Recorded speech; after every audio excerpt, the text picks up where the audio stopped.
pasokan ke perusahaan lain. Selanjutnya, karakteristik pasar industri. Yang pertama, struktur dan permintaan pasar. Pembeli pada pasar industri sedikit tetapi memiliki nilai yang besar. Permintaan pembeli industri merupakan turunan dan permintaan konsumen akhir. Yang kedua, sifat unit pembeli. Banyak pembeli yang terlibat dalam pembelian di pasar industri. Pembelian di pasar industri melibatkan usaha pembelian yang lebih profesional. Yang ketiga, tipe keputusan dan proses pengambilan keputusan. Proses pembelian industri lebih formal, penjual dan pembeli bekerjasama membangun hubungan jangka panjang. Selanjutnya, perilaku industri adalah pola penyesuaian perusahaan dalam pasar. Perusahaan harus menyesuaikan produk yang dipasarkannya dengan kebutuhan konsumen di pasar. Selanjutnya, kita masuk kepada pembahasan. Yang pertama, pasar industri sebagai guru.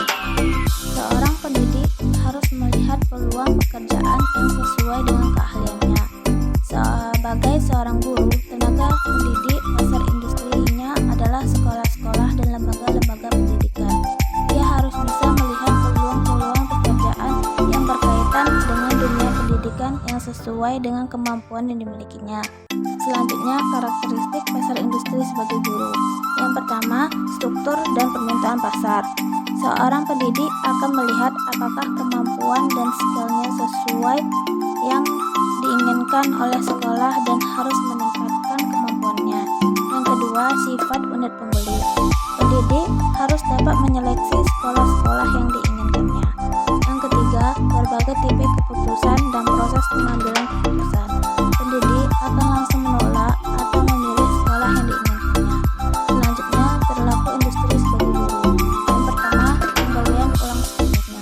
Di sini akan memilih sekolah SMA yang sesuai dengan produk kami miliki. Yang kedua, pembelian ulang dengan modifikasi. Di sini kami akan membuat produk kami lebih menarik lagi. Contohnya, kami tidak hanya bisa menguasai teknologi, tetapi di sini kami bisa menguasai beberapa bahasa Inggris dan lain-lain. Yang ketiga, tugas baru. Di sini kami setelah diterima di sekolah tersebut, kami akan meningkatkan skill yang kami miliki.